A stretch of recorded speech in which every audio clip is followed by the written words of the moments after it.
on, because this is Gordon Kong with you along, and it is showtime! The Aubrey Company presents Record City. Ruth Buzzi, Michael Callan, Jack Carter, Rick Dees, Kinky Friedman, Alice Ghostley, Joe Higgins, Larry Storch, and Frank Gorshin as the rabbi, and Frank Gorshin as the great white hunter, and Frank Gorshin as the chameleon. So ease on down to the store with more and get your laughs off at the nitty-gritty Record City.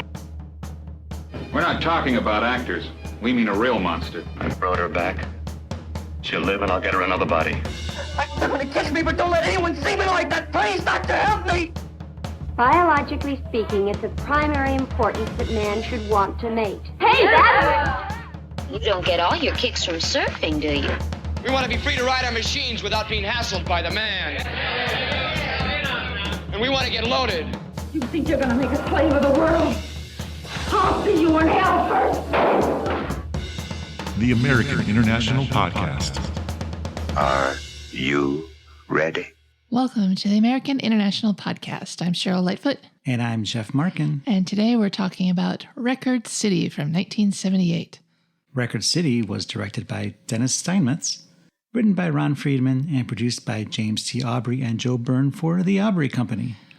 And this is a packed cast. So in alphabetical order, we have Jeff Altman as engineer, Leonard Barr as sickly man, Ed Begley Jr. as Pokey, Sorrell Booke as Coznowski, Dennis Bowen as Danny, Ruth Buzzi as Olga, Michael Callan as Eddie, Jack Carter as Manny, Rick Dees as Gordon Kong, Kinky Friedman as himself, Stuart Getz as Rupert, Alice Ghostley as Worried Wife, Tony Giorgio as Mr. F, Frank Gorshin as the Chameleon, Maria Grimm as Rita, John Halsey as Priest and the Fetus Brothers, Joe Higgins as Doyle, Ted Lang as Wiz, Alan Oppenheimer as Blind Man, Isaac Ruiz as Macho, Harold Sakata as Gucci, Wendy Schall as Lorraine, Larry Storch as Deaf Man, Elliot Street as Hitch,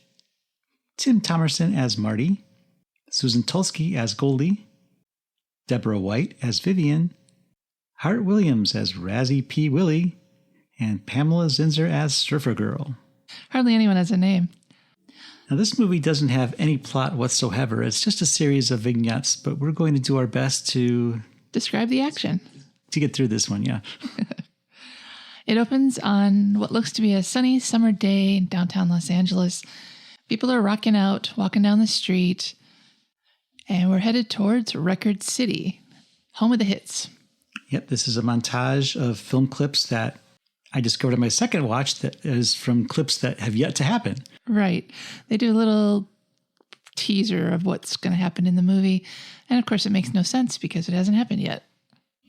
So people are dancing in the streets while the song Record City plays. And as the credits wrap up, the character of Danny comes in. He's wearing a yellow Izod shirt and he's using a hand truck. Yep, he's in the stock room loading up boxes of albums. I'm sure everyone's heard of albums. And he's going to take them out to put them on the floor. And also back there is the manager of the store, Eddie. And he's complaining about the security guard disappearing. Yeah, he's concerned, especially today, because Gordon Kong is to be holding a talent contest in their parking lot. He's a local radio DJ, and this is a big event, so it means that every creep who wants to be in show business is going to be hanging around outside the store. Gordon Kong works for KAKA, and no, it's not Kaka, it's Caw. That's debatable. Also on Eddie's mind is the new cashier, Lorraine. He's got the hots for her, but so does Danny, unbeknownst to Eddie. And Eddie just sort of goes on about how he claims the new cashier is his. He's a real sleaze. He's got his polyester shirt open to the belly button, gold chains, creepy mustache, the whole shebang. Obviously, he's not our hero.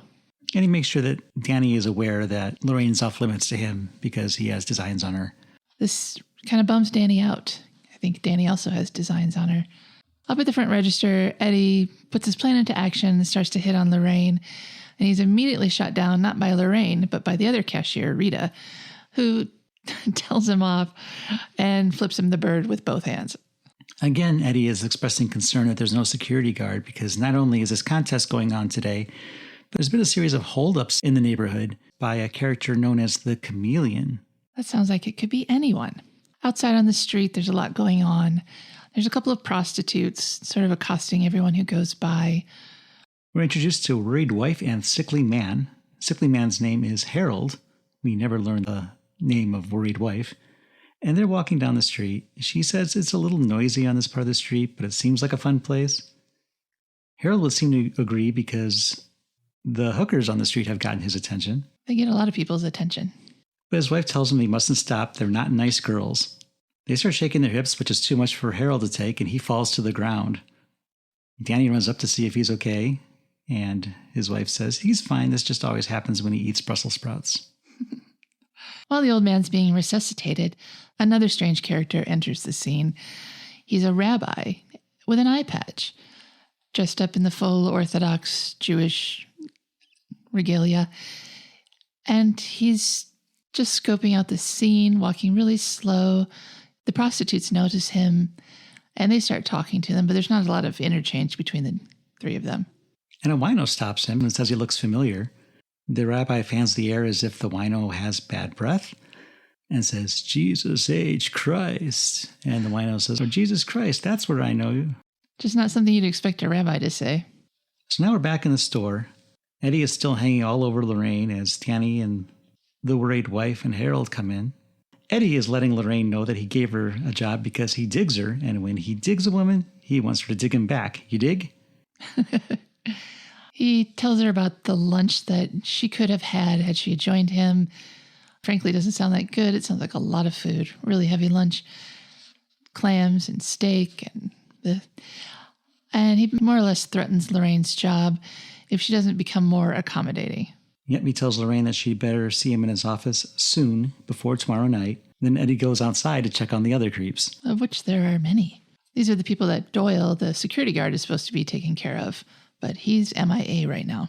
Eddie goes outside, and he's immediately greeted by the Hooker sisters. Yeah, that's their band name. Yeah. Saying, it's bad, Eddie. He yells at the wino to get out of there, then notices Rex leaning on his car. Rex is, like many of the people in this movie, a stereotype of a gay man. He's got eyeliner on, and he speaks with the cadence of what I guess filmmakers think gay men talk like. And the two of them have a history, apparently, and it's not a good one. Eddie tells Rex to move on from his car or he'll have him thrown in jail, to which Rex replies, promises, promises. Then Eddie goes back to the Hooker sisters and asks why they're hanging out in front of the store anyway. And they say that they were invited by Gordon Kong himself and that they're taking part in the talent contest. And that's true. Well, spoiler. So Eddie goes back in the store, starts complaining to anyone who will listen, which is pretty much no one, about all the people outside, but in the most offensive way possible. And in a way I don't want to repeat, using slurs. He's garbage. This is when a man with a hearing aid enters. This man is played by Larry Storch. As Deaf Man. As Deaf Man, yeah. He goes up to Rita at the counter and asks if she has Beethoven's Fifth, and she asks what he wants it for. Is he going to drink it? He's wearing, I guess it's a hearing aid. He's got little earbuds in his ear, and it's connected to a device. I get the impression he can kind of hear. He's not totally deaf. But she thinks, what would a guy with hearing aids want with a record? So they have a little spat about that. Not that he can hear her. There's a little back and forth, and he's only getting half the conversation. And she finally goes and gets the record and hands it to him and says, stick it in your ear. Good impression, Jeff. And he says, that's right, you didn't have it last year. And then he wanders off back into the store. Now we're introduced to Pokey. Pokey is Ed Begley Jr. with a southern accent. He's also working in the back room of the store. And Doyle has finally arrived, too. He's just returned from lunch, and he's still got part of his lunch with him.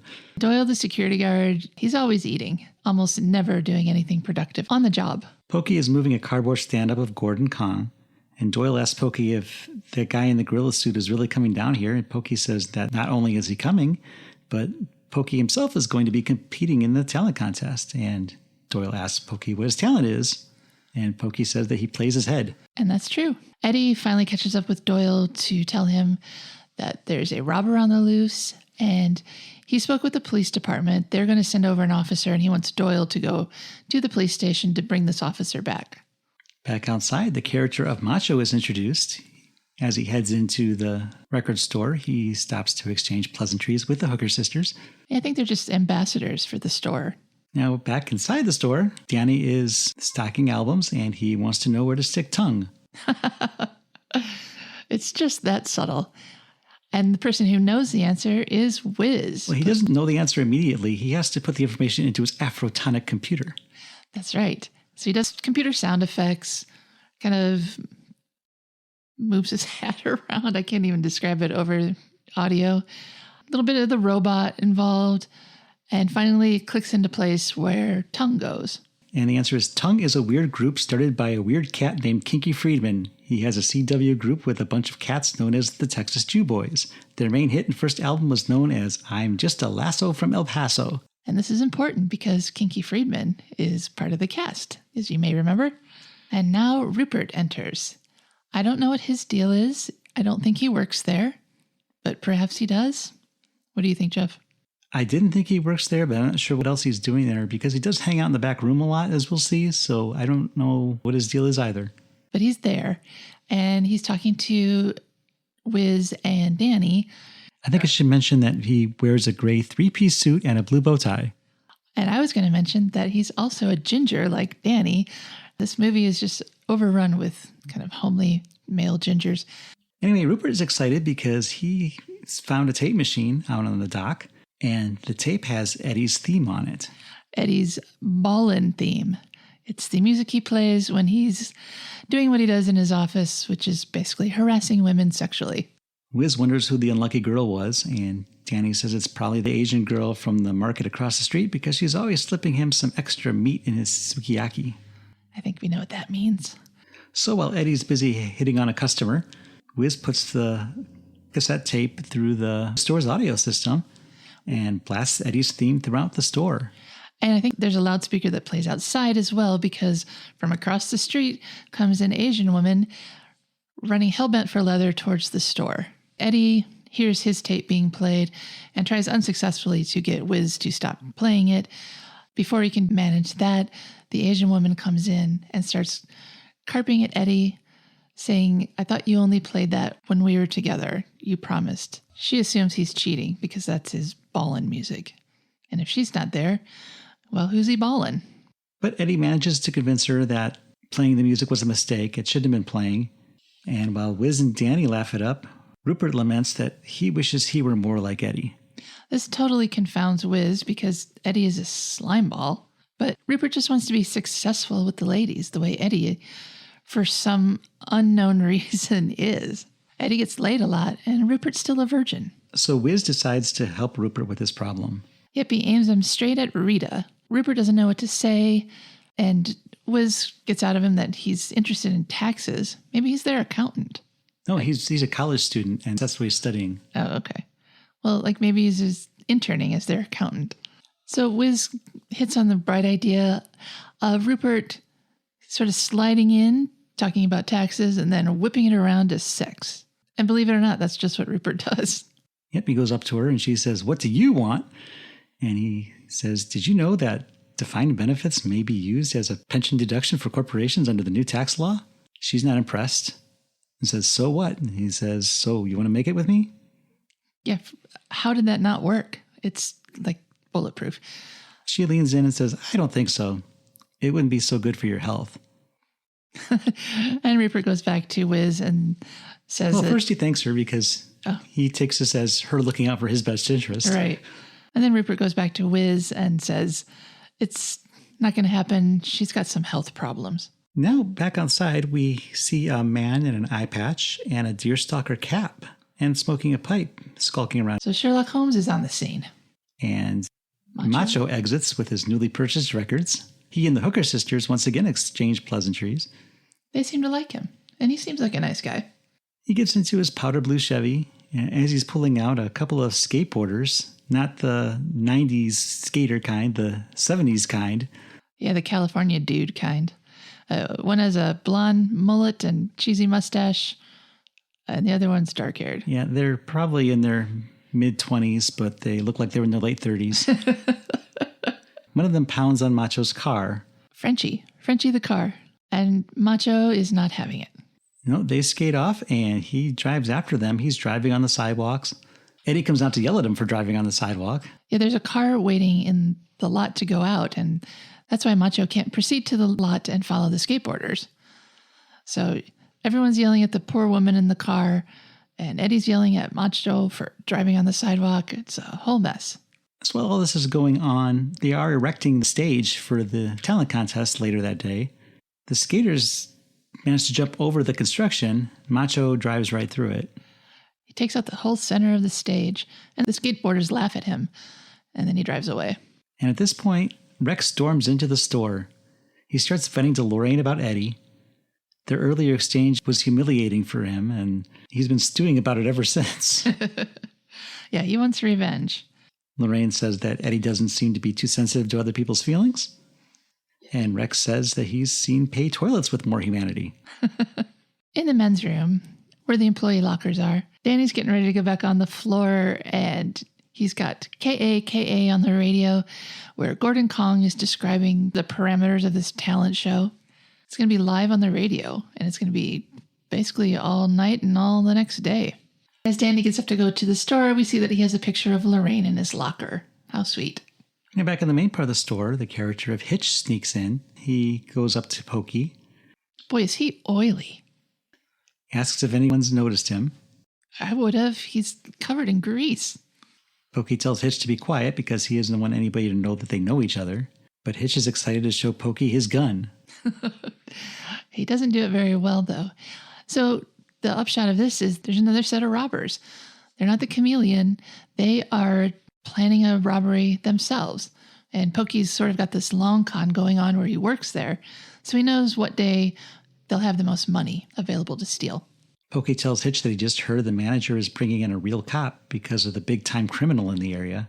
So the plan that they have is for Hitch to sneak in from the back, and while Pokey is distracting Lorraine and Rita, Hitch will come in and rob the store. This gives Pokey an alibi in case things go sour.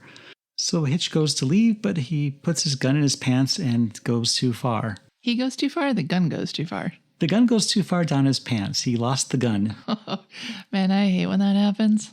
So Pokey reaches in his pants to help him look for it. And as he does so, worried wife and Harold look on in horror. As one would. There's a gun in play. Don't look at them, Harold. They're sissies. Hitch finds his gun and heads out to come around from the back as planned. In the background, we see the two skateboarders are back, and now they're in the store. One of them is going through the album racks, and the other one's just standing by the door. And this is background. We see the one by the albums is pulling records out of their sleeves, flipping them to the other one who's putting them in his backpack. As this is going on, a female customer comes in. She wants to return a record. She says she's unable to play it because it doesn't have a hole. Rita calls Wiz over to help with the customer, and Wiz tells her that she needs to take the record to the manager's office because he handles all the holes around here. Subtle. In Eddie's office, Eddie's on the phone to Moshi, his almost jilted lover from across the street. He's claiming that he didn't do anything wrong and he loves her and she can trust him. And then the female customer comes in, and it should be mentioned that she's quite beautiful, quite voluptuous, and dressed in a very tight little tank top. And she tells Eddie that someone told her that he can help her with her hole, which makes Eddie fall out of his chair. He hangs up the phone, and she explains her record doesn't have a hole in it. He locks the door and puts on his theme music. Yep, he puts on the sex music and basically jumps her. Back in the store, Danny corners Lorraine. He wants to talk to her about something. And as they're talking, a blind man enters the store. Wow, a blind man and a deaf man in one day. He asks a cardboard stand-up where he can find the talking book records. And since Danny never really got to the point, Lorraine turns around to help the blind customer. She offers to take him to the talking book records, but he says that if she just tells him where to go, he'll find them himself. So she gives him directions. loudly. And he says, I'm blind, not deaf. So Danny is still trying to talk to Lorraine as the blind man is knocking down displays all over the store. Yeah, he's crashing into everything, either him or his cane. Danny says, Sir, sightless person, please be careful. Danny does finally get to the point. He asks Lorraine out, but he gets shot down. She's not into him. She says, you're a nice guy and all, but just not what I'm interested in. She wants something more. She wants something more. And Danny's a little offended by this because, he's a nice guy. Now we're introduced to Marty and Vivian.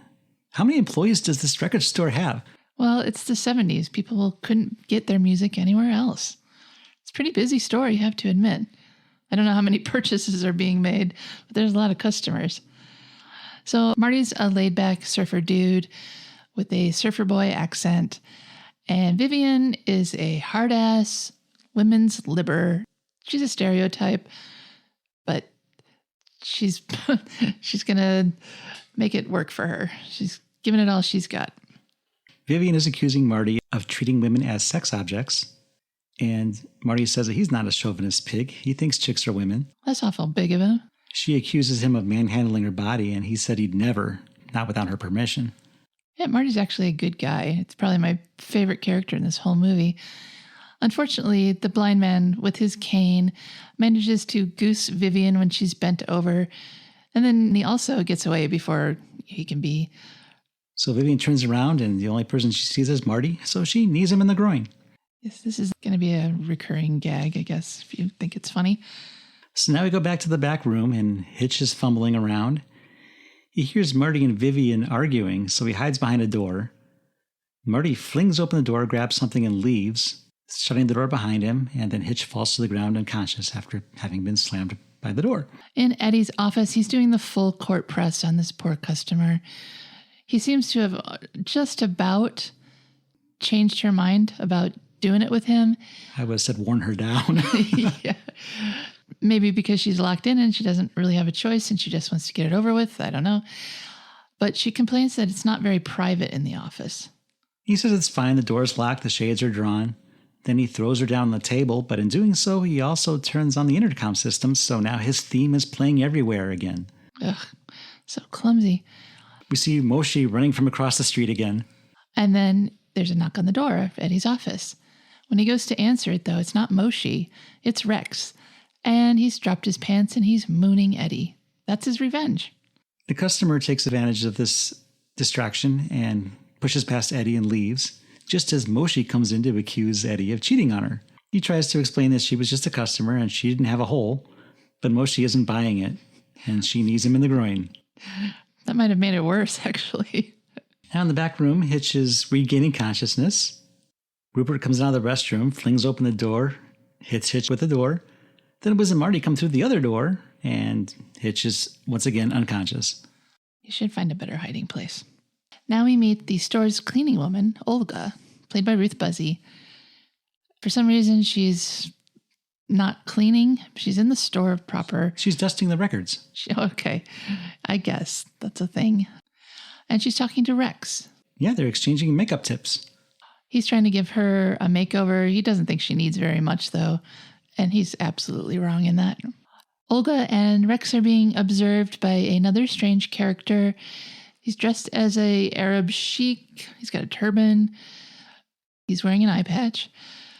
And just sort of observing the goings-on without really buying anything or doing anything. As Rex and Olga are talking, they're distracted by a small parade coming up the street. They look outside, and then we go outside to see the KAKA float coming up the street with Gordon Kong singing his theme song.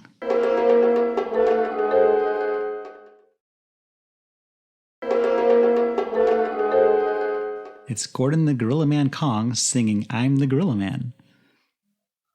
So during the course of the song, they're making their way down the street, and they eventually get to the stage and set up. Everyone from inside the store comes out to watch what's going on. People in the street come out to see what's happening. So a big crowd is forming.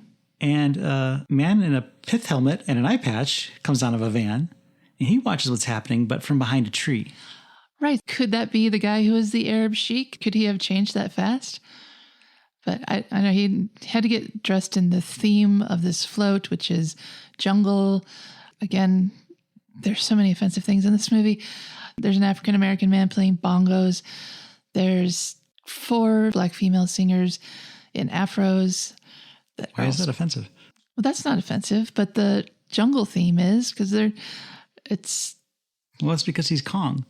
Right, but the man is dressed in sort of stereotypical jungle getup.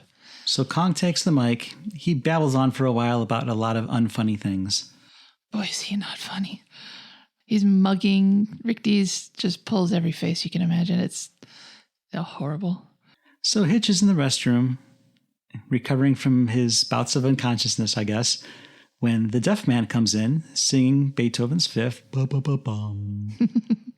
While the deaf man's in the restroom, he pulls a huge wad of bills and sets it on the sink while he's washing his hands. And Hitch sees that. This gives Hitch a great idea. He pulls on his gun as he plans on robbing this deaf man. Unfortunately, when he tells the deaf man to stick him up, the deaf man doesn't, because he never heard that. And when he says he wants his cash, the deaf man hears, "I want your ass." So he decks him, calls him a fairy, and leaves disgustedly. Poor Hitch. Eddie walks by where Vivian and Marty are working. Vivian's once again bent over, so Eddie takes this opportunity to grab her ass, then disappears. She looks up, and once again, Marty takes the blame. Yep, Marty's the only one around, so she knees him in the groin. Now Pokey is consoling Hitch. Hitch is tired of waiting. He's been waiting all this time to rob the store, and he's getting anxious. He wants to do it now. He's ready to run straight out onto the floor, but Pokey says, "No, you can't do that. They'll see your face." So he gives him a ski mask to wear to disguise said face. Hitch puts it on backwards and then walks out into the store. Or he tries to. He walks through the storeroom. Yeah, he can't see anything, so he bumps into every single possible thing in the back room to bump into. Including a conveyor belt, which, why is it there? I don't know. Apparently this was shot in an abandoned grocery store, which the scene makes more sense if you know that. So Hitch ends up laying on the conveyor belt, and he's headed to wherever the conveyor belt is going. Pokey reverses it, sighing, "I've got to get a new partner." Now back on the stage, Gordon Kong says he has transformed himself into Dr. Billy Grits. He does a evangelical preacher shtick. And thankfully we cut away, but when we do, we're back at Hitch. Turns out when riding up and down the conveyor belt, he dropped his gun. So he and Pokey are looking for it. They find it just as Doyle, the security guard, comes back, and he's brought with him Sergeant Coznowski. This is the policeman that was sent to help protect the store. Well, you're bearing the lead because this is Boss Hogg from the Dukes of Hazzard, Sorrell book. Doyle brings Coznowski into the men's room. This is where he's going to be able to do his stakeout inconspicuously. There's a grate between the wall of the men's room and the store, and Doyle, through bites of food, tells Coznowski if he just stands on the toilet, he can look out the grate and, without being seen, observe all of what's going on. Coznowski says that's no problem. He gets into position, and he has Doyle put an out-of-order sign on the commode door. Hey, guess who didn't see that out-of-order sign? The blind man comes into the restroom to use it, takes the first stall, and basically pees on Coznowski, not knowing any better. The blind man goes to leave, and Coznowski is struggling in his position. He mentioned earlier that it can be slippery. Especially if someone just peed on it. While struggling, he flushes the toilet. The blind man thanks him. And somehow the sergeant manages to get his foot stuck in the toilet. We'll leave him there for a moment and go out to the stage where the talent show is beginning. And first up, Gallagher. Hooray! This talent show starts off like a gong show on the road. Gallagher does his sledge-o-matic routine. I'm sure you've seen it. Back inside the store, Rita is applying makeup. Vivian notices her and says that people like her are giving womanhood a bad name.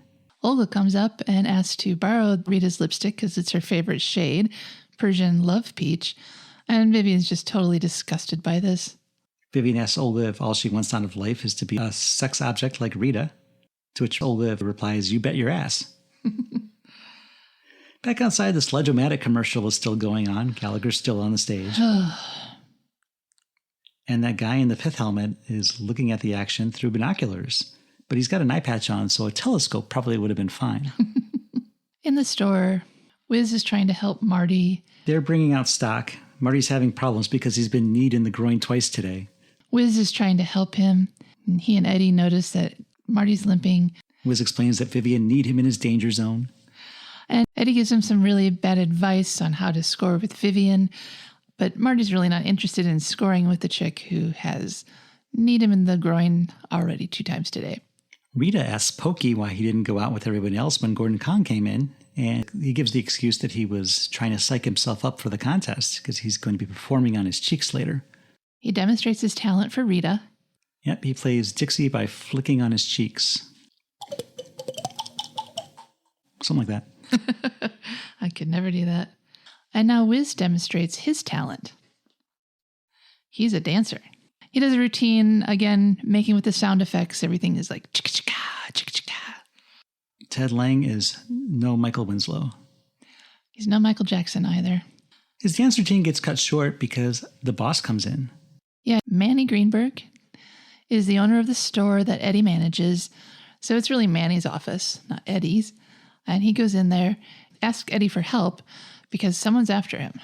Not only that, but he's got a trench coat on and something unusual on underneath it, women's lingerie. Manny explains that he was hiding in his wife's closet because they were after him. Eddie asks, who's they? And Manny says, they are. And Eddie looks up and there they are. And there they are. It's Mr. F and Gucci. Gucci Yamashito, played by the same person who played Oddjob in Goldfinger. Manny promises that he will pay them back the money he owes them. $4,200. Doesn't seem like that much. In 1978, that was a huge amount. That's like a car and a half. Okay.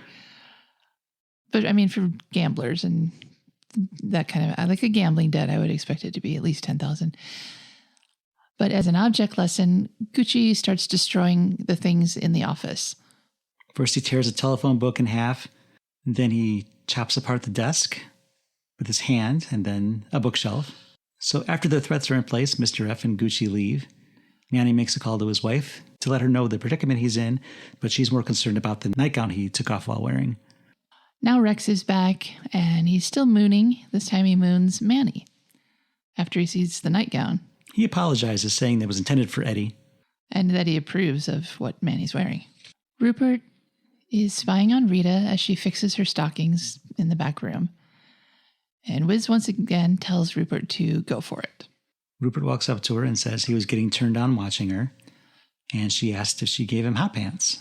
Rupert says, you sure did. And then Rita says, well, I guess I better take care of that, shouldn't I? And she sprays him with the fire extinguisher right in the bathing suit area. Outside, next in the talent contest, Gordon Kong introduces Kenny St. Louis, who performs Mr. Feelgood. Kenny's outfit is great. He's dressed like both Santa Claus and Pitch from the Santa Claus movie. So a little bit Santa and a little bit Satan. And he sings the whole song, which is fine because it's a good song and he's a good performer. Not mad at it. Rita comes out from the back room after having changed her outfit. Again. Vivian accuses her once again of catering to the male gaze. So Rita reaches into her bag. She's got something for Vivian, and she pulls out 2 tennis balls. Vivian says, well, what am I supposed to do with these? And Rita tells her to stick them in her pants. As Rita walks away, Vivian throws the balls at her, yelling, I'm more woman than you'll ever be. And just then, poor Marty comes by. And just to prove her womanliness, she accosts him and basically makes like Eddie and kisses him without his consent. He's a little scared and very surprised. But as they're kissing, a woman with a dog happens by. She has a purse pooch. And the dog also finds Vivian's ass irresistible and sniffs it. And once again, Vivian decides Marty must have done that. And once again, she knees him in the groin. She knees him in the groin. So now Rupert has decided to go to Eddie for advice on women. Yeah, he should have gone there in the first place. Rupert is ready to take notes, and Eddie gives him the following steps. First, throw away the pencil and notebook. 2, lose the tie. 3, loosen up, unbutton your shirt 5 or 6 buttons. 4, don't think, let your body do the talking. 5, drop your jaw. This is so weird. He's like he's eating with his mouth open. 6, close your eyes. 7, when you talk, you got to make them think you're filling them up with every word. And so 8 is the line. Say, hey, baby cakes, I am a dream. You are a dream. Together, let's have a crazy nightmare. Oh, baby, oh, mama, it's going to feel so good. And the thing is that Rupert delivers this exactly as instructed to Rita. But once again, she ain't interested. Now, Venus is at the counter. She's one of the Hooker sisters, and she makes a comment on how it's nice that a place can hire the handicapped. And then there's another slur that I'm not going to repeat.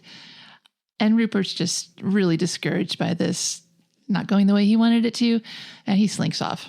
But then Venus receives a high five from Rita. Manny's wife has arrived to rescue Manny. They're in the office. She's brought him a change of clothes. And she's basically nagging at him for being such a chicken. He wasn't such a chicken when he stole her from her previous boyfriend, the proctologist. And she tells him that he needs to man up. Okay, she doesn't say that, but she should. He should live up to his name, Manny. He's not very manly. Manny opens up the blinds to the office, and standing on a stool outside is Rex with his pants down. He's got a tattoo on his butt. I don't know what it says. It says U.S. Prime. Oh, great. And so there's just another mooning just to make sure that we don't forget any of our recurring plot devices. So now we see another car drive up to the store. This is a cool car, by the way. And there's a person in the back seat being chauffeured. And as the car pulls up, women from all over start flocking to this car. Wow, is Elvis in there? Almost. This is Kinky Friedman. Oh, Kinky Friedman as Kinky Friedman has arrived in the movie. To do what? We'll never find out. So in the store, worried wife and Harold are still perusing the records. They've been in there for probably hours by now, and she finally found, quote, our kind of music, and wonders aloud if they might have that lovely song Mother Waldorf sang at their wedding. As she's going on, Harold notices a female customer dancing nearby. She's very attractive, very young, very skimpily dressed, and she seems to be really into dancing for Harold. She's deliberately provoking him, shaking her boobs and swinging her hips. And again, this is a bit much for Harold. He hits the floor because apparently the Brussels sprouts have gotten to him again. I suspect it's something else. Everyone gathers around. Rupert offers to give mouth-to-mouth because his sister is a registered nurse. But then he gets a look at the actual mouth in question and decides against it. And Wiz is laughing this whole time. There is one more person who can help, though. It's the lovely young lady herself. She basically plants her feet over his head, giving him a crotch-eye view, and that sort of restarts his heart, even though he seems a little weak from the endeavor. But the man lying on the floor can only distract this crowd for so long. Before another distraction comes in, Kinky Friedman has entered the store. And boy, does Lorraine notice. Lorraine is starstruck, and she runs over to meet him. But he's already got a harem/entourage around him. He doesn't really need anyone else. So it's getting late. The sun has set, but Gordon Kong is still going strong. Marty has a plan. He's in the locker room, and he has a cup, an athletic cup. And it's not just any cup. This one is made of solid steel. He wraps it on the locker, notices how hard it is, pretty sturdy, and he fits it into his pants. Yep, he does the installation right there. Now he's bulletproof, so to speak. So back in the store, Lorraine is following Kinky Friedman everywhere. He pulls aside a woman who is the spitting image of John Denver. Or Cousin Oliver from the Brady Bunch. But she looks like a woman. She's just got the Dorothy Hamill cut and John Denver glasses. Kinky compliments John Denver on his sex change operation and gives her a squeeze of the boobs. Lorraine yells that she'll be right back, and she has to go to the back room. Eddie sees her go back there, and he follows her. Eddie corners Lorraine and begins an assault on her. Danny notices and hides behind some boxes, doing nothing to help her. But fortunately, Olga comes in, mopping the floor, and her presence is enough to break it up. Olga saves the day. Lorraine runs off. With a triumphant smile on her face. Well, she didn't get raped that day. Hooray. Olga remains. And without looking, Danny starts pitching woo at who he thinks is Lorraine from behind the boxes. But it's actually Olga who's getting the benefit of this. She thinks that Danny's hitting on her, and frankly, she's game. She tries to go grab him, runs into some boxes, allowing Danny to escape. So outside on the stage, Gordon Kong introduces Razzie P. Willie. Well, Razzie P. Willie is how to describe this? You can't. You can't. He's got a papier-mâché head covering the upper part of his body. His chest is painted. His belly button is been turned into a mouth. And he's playing the trumpet out of his belly button mouth. It goes on forever. But the crowd loves it. So back in the store, now that Marty is armored up, he goes up to Vivian and honks her hooters. And that's great. He even does the noises. Honk, honk. She immediately knees him in the groin, but does more damage to her knee than to him. So she tries it again, and so does he. Yeah, he honks her again. He's pretty tickled that he's got the better of her this time. And then he walks away saying, "Where's your women's lib now, huh, Viv?" So back at the talent show, Razzie P. Willie has switched to the fiddle. Crowd's loving it for some reason. Danny's hanging out in the parking lot. There's some sort of three-way going on in a car. I assume this was Kinky Friedman and a couple of his entourage members, but we never find out. We just see shoes on the window. Rita comes out and asks if he had come out for some fresh air too, and he says he came out to look at the stars. Rita warns him not to wish on a star because that doesn't work on people named Lorraine. Danny's complaining because he's in the friend zone. He got shut down for being too nice. And Rita tells him basically that Lorraine will go on and Danny can go on and whatever's supposed to happen will happen and it will happen for him one day. Yeah, don't get your hopes up, basically. He walks off and he bumps into Vivian as he walks off. Vivian's mad because he didn't apologize and asks, "Don't you know how to treat a lady?" And Rita tells Vivian he'd apologize to a lady if he saw one, implying that she's very mannish. And now Gordon Kong is introducing the Hooker sisters. The Chameleon is there too. Yeah, there's a man in a hat and a trench coat and sunglasses, smoking a cigarette. He exits a van as the Hooker sisters continue to perform. Hitch is skulking around outside. Hitch has a paper sack, he's got his gun, and he's got his mask. So he's ready to go in. Rita's at the register. She calls up the next customer, who happens to be that man in the trench coat. He pulls out a sawed-off shotgun and says, "Give me all your money and don't try anything funny. I'm the Chameleon." From his bathroom overlook, Coznowski sees this, and he's trying to get out there to stop it, but he's stuck. And his foot's still stuck in the toilet, so he's not able to run out there as he had planned. Hitch finally comes in, and he's ready to do his robbery now, not knowing that there's one already in progress. He puts on the ski mask and enters the store. He rushes to the counter only to find that it's already being robbed. And then he gets robbed. The Chameleon takes his gun before he hurts himself. In the bathroom, Coznowski has decided he's going to shoot the toilet and free himself in order to get out there and arrest the Chameleon. It kind of works. His foot's still stuck, but at least he's not connected to the wall anymore. The sound of the bullets also worked because they scared away the Chameleon. He starts running. Coznowski howls down as quickly as he can, but there's still a toilet stuck to his foot, and Hitch decides he better skedaddle as well.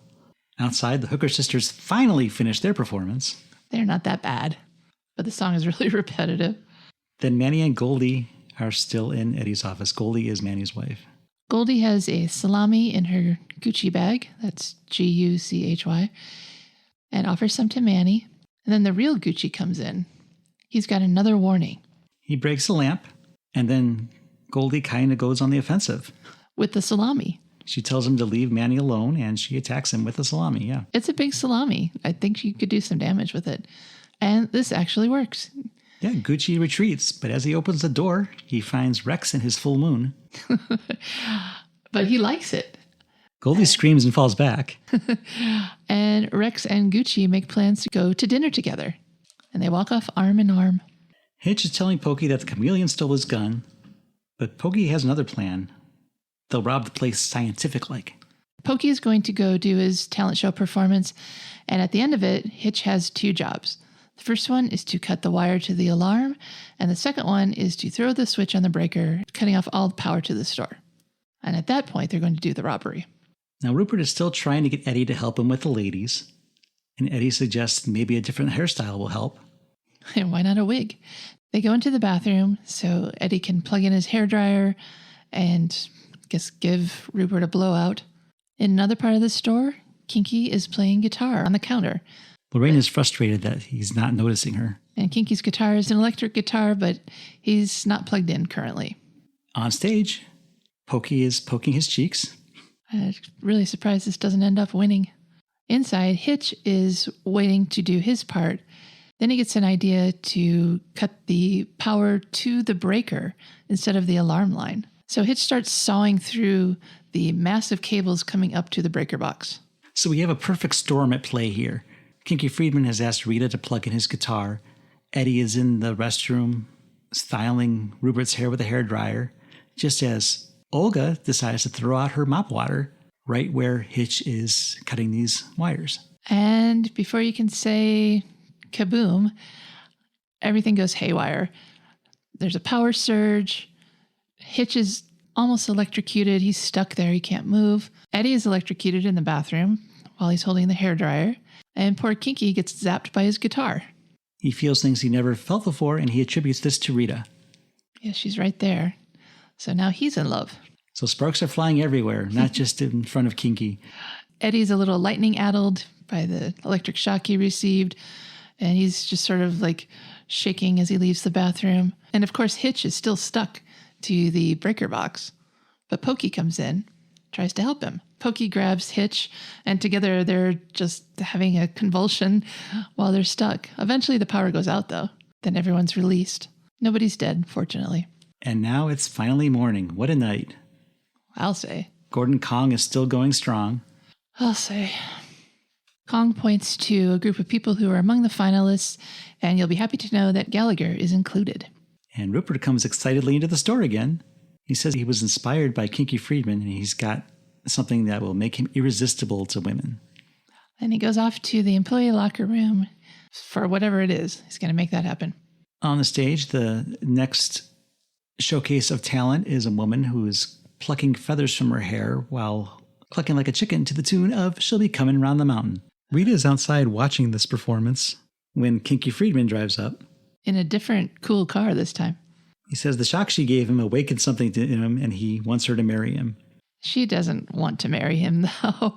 She's not interested. However, Lorraine sees this interaction and it's breaking her heart. Eddie comes in. He's still fried. And he looks at Lorraine and it's like he doesn't even remember how to hit on her anymore. Yeah, he says that he was looking for her. There was something he wanted to tell her, but he couldn't remember why he was looking for her in the first place. And then Rex comes in with Gucci and he has a present for Eddie. Yeah, Rex says that he and Gucci have taken an apartment together in Beverly Hills. In the space of a couple of hours. Good job. You couldn't do that today. And they're about to go furniture shopping, but he wanted to leave Eddie a gift. And he hands him a picture, a lovely framed portrait of his bum. Tattoo and all. So in the back room, Rupert is changing his clothes. He's dressed up like a rhinestone cowboy now. He's wearing studded denim. Bedazzled denim. And he's putting on a red afro wig. Yeah, to top it all off, he's got the curls now, which all the ladies love. And he's basically changing his appearance. Wow, is this like Grease? But he's not alone in the restroom because Coznowski sees this transformation and he's convinced that he's seeing the chameleon at work. That's right. I mean, nobody knows what he looks like, right? We just know that he changes outfits all the time. So he rushes up to Rupert and handcuffs him. Marty comes in for his shift and Vivian greets him. But she's done a makeover herself. She's prettied herself up. She's wearing a dress. She's done her hair. She's gone to the indignity of putting on makeup, all for Marty. Yeah, he says, "You look bitchin'," and she apologizes for calling him a twerp. She doesn't apologize for kneeing him in the groin multiple times. No, but she kisses him. And I guess this time it's a go. Yeah, they stumble into the back room. Goldie is telling Manny he needs to keep a positive attitude. And he's positive that Mr. F is going to murder him. And he wishes for just one good thing to happen. He's sort of praying for a miracle. He needs a big break. So now that Coznowski is confident he's caught the chameleon, he's taking Rupert out to his car. And as he's doing this, a nun with an eye patch happens by. So the chameleon is still there because the night before when he did the robbery, he got some petty cash, but he didn't get the main contents of the safe from the store. So he's back to try again. He talks to Coznowski, who's being very deferential to this lovely religious figure. She bends over to tie her shoe, and a rifle falls out, and Coznowski helpfully reminds her to pick it up. And that's when it occurs to him that this is not a nun, it's the chameleon. Ruh-roh. And the chase begins. The chameleon runs, Coznowski gives chase, but he's still handcuffed to Rupert, so he's not going as fast as he might. Maybe slightly faster than if he had a toilet stuck to his foot. Manny is still saying he just needs one break. The chameleon, while running, trips over the wino. The money bag goes flying and lands at Manny's feet. This is the break he was hoping for. Yeah, all kinds of cash comes out. This is interesting because he owns the store. Isn't that his money to begin with? Right. I don't know where it came from. We never saw the nun steal all that cash, but somehow he did. But Manny's happiness is short-lived because the chameleon/nun hops up on the loading dock and grabs the cash away from him, just as he's starting to count it. So the chameleon runs from the back of the store into the store and grabs Lorraine as a hostage. But Danny finally does something. Danny tackles the chameleon, allowing Lorraine to get away. But the chameleon isn't down. He runs again, and this time everyone in the store gives chase. And now we're outside in the parking lot. As he approaches the stage, the chameleon shoots his gun into the air and points his gun at his pursuers and says, "I'm through running. You'll never take me alive." And Danny gets up behind him again. He's on some scaffolding. The chameleon doesn't see him, so he jumps off the scaffolding and onto the chameleon's back, knocking him out so he can finally be apprehended. Our long national nightmare is now over. So in doing this, Danny has now gone from 0 to hero in Lorraine's book. Yeah, she's impressed, but Danny insists he's just the same guy he's always been. He's got kind of a chip on his shoulder about Lorraine. And if this is what it takes for her to notice him, then he's not going to be interested. Yeah, he's just a normal guy. He doesn't do brave stuff all the time. He doesn't think he was brave when he caught the chameleon because he was really scared. But if she's really interested in getting to know him, they can always go for that pizza. Yeah, he gives her a chance anyways, and she agrees. And I guess this is what accounts for a plot in this movie, and there's a resolution. So hooray. And the other resolution is it's time to finally announce the winner of the contest. Boy, you'll never guess who won. Was it Gallagher? Was it Of course not. Razzle P. Willie? Of course not. The Hooker sisters? Well, no, it wasn't. The guy dressed like Santa Satan? Afraid not. Okay, Pokey. It has to be someone that we saw, right? Someone we saw, but we may not have seen their performance on stage. All right, I'm dying to know. Who won? It's Wiz. Wiz? What? Oh, so he did dancing. Yeah, but this time, for his finale, he gets to sing. Cool. Is he good? He's good, but I think that he's lip-syncing this song. I'm just kidding about not knowing who won. Of course I know who won. So he sings us out. He performs Make Way for the Lover. As the credits roll, and we see who everyone was. At the end, the movie helpfully gives us a picture of everyone and tells us who played them. And that's it. That's the end of the film.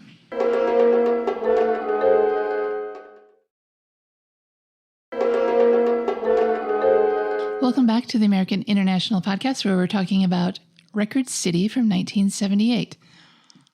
So much to talk about in a movie where nothing really happens.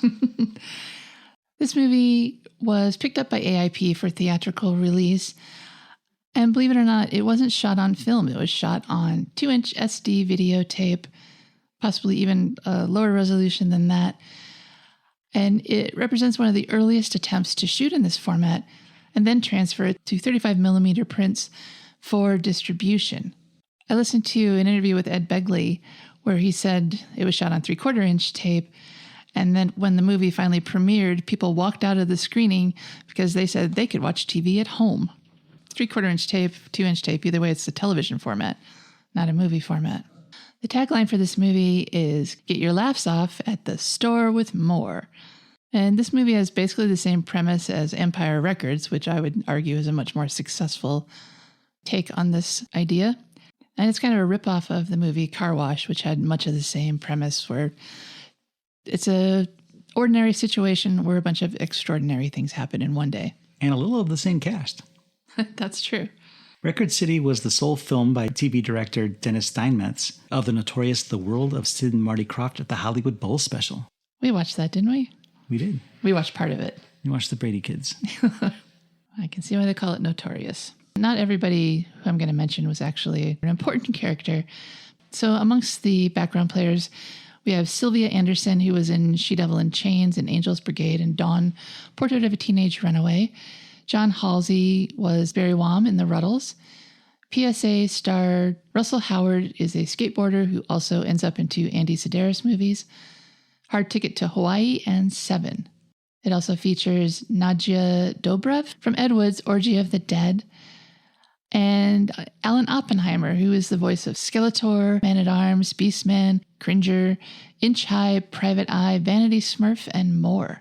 As well as March 1974 Playboy Playmate of the Month, Pamela Zinzer. With such a large cast, it's inevitable that at least a few of them would have been involved in other projects produced by AIP. Ed Begley Jr. as Pokey had previously appeared in Where Does It Hurt, which, not initially from AIP, was released by Cinerama Pictures, but after AIP acquired their catalog, they re-released that film. Nikki Blair, who played the old wino, had previously appeared in Runaway Daughters in 1956, and Jet Attack and Submarine Seahawk, both from 1958. Tony Giorgio, who played Mr. F, had previously appeared in Foxy Brown in 1974. Frank Gorshin as the Chameleon had previously appeared in a handful of films 20 years prior. He could be seen in Hot Rod Girl and Runaway Daughters in 1956, Drag Strip Girl and Invasion of the Saucermen from 1957, and Tank Battalion from 1958. I know him as the Riddler on the Batman show, though. Jan Hill, one of the Hooker sisters, Venus, would go on to appear in Sunnyside in 1979.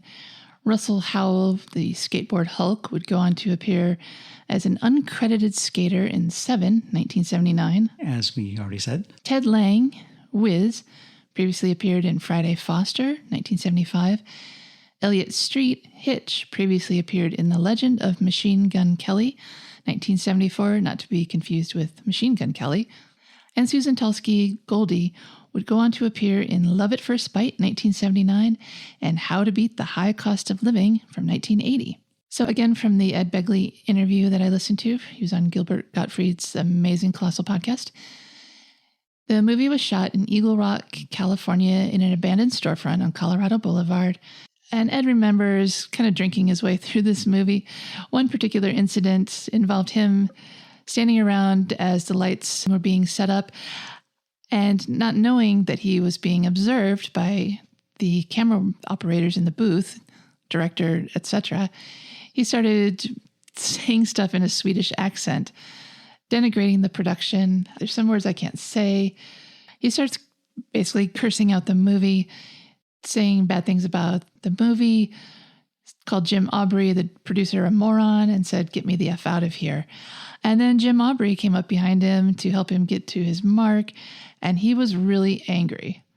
Jim Aubrey was an executive at CBS and decided he wanted to make a movie, and he did, but it was pretty terrible. All right, Jeff, so now I want to find out, what's your review of Record City? This is just a crazy film. It's a movie without a plot, and yet so much happens, and yet nothing happens.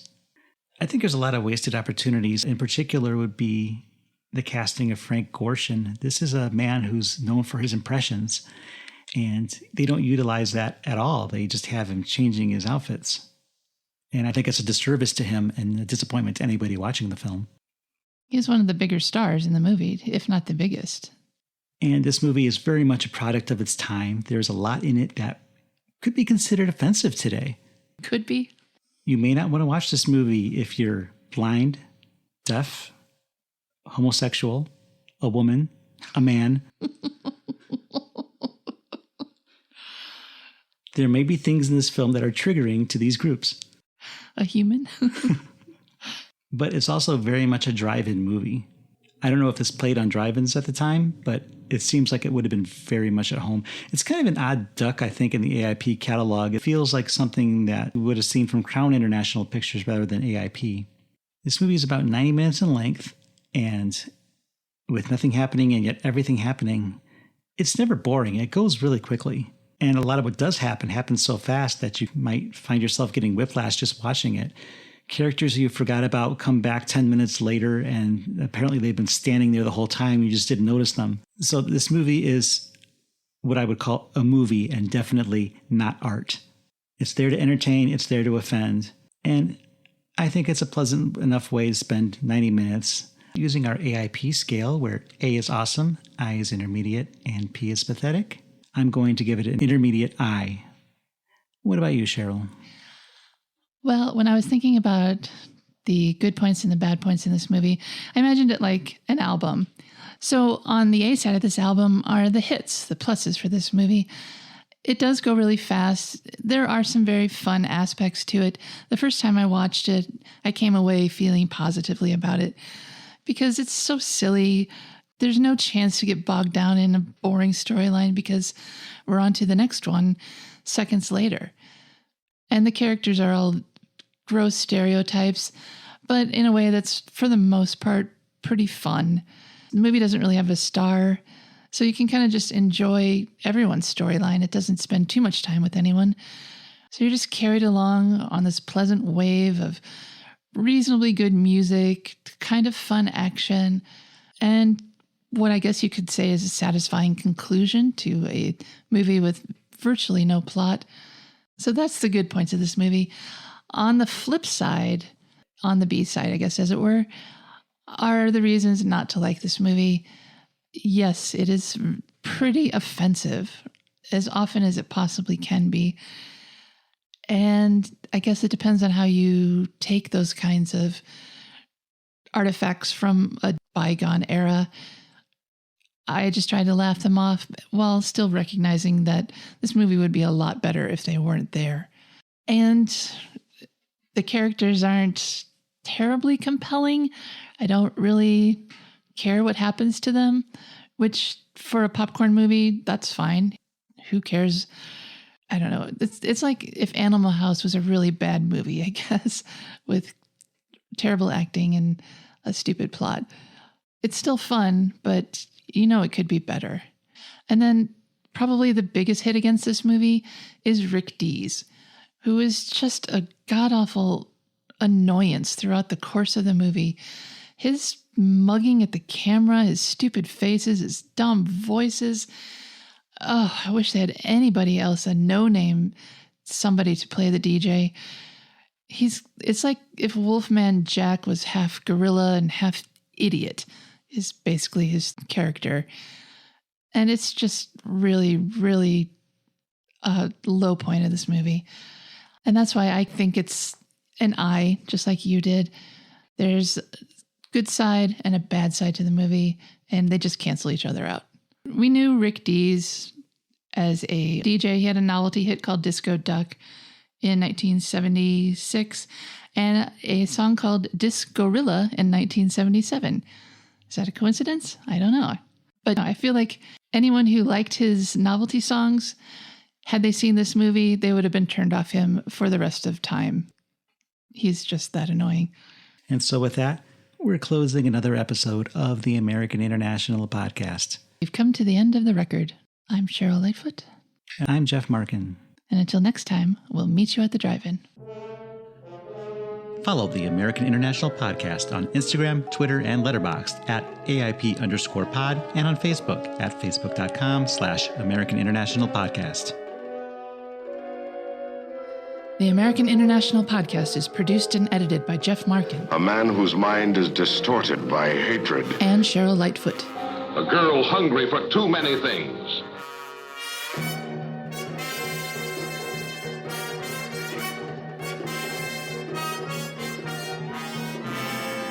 The American International Podcast is part of the Pop Culture Entertainment Network.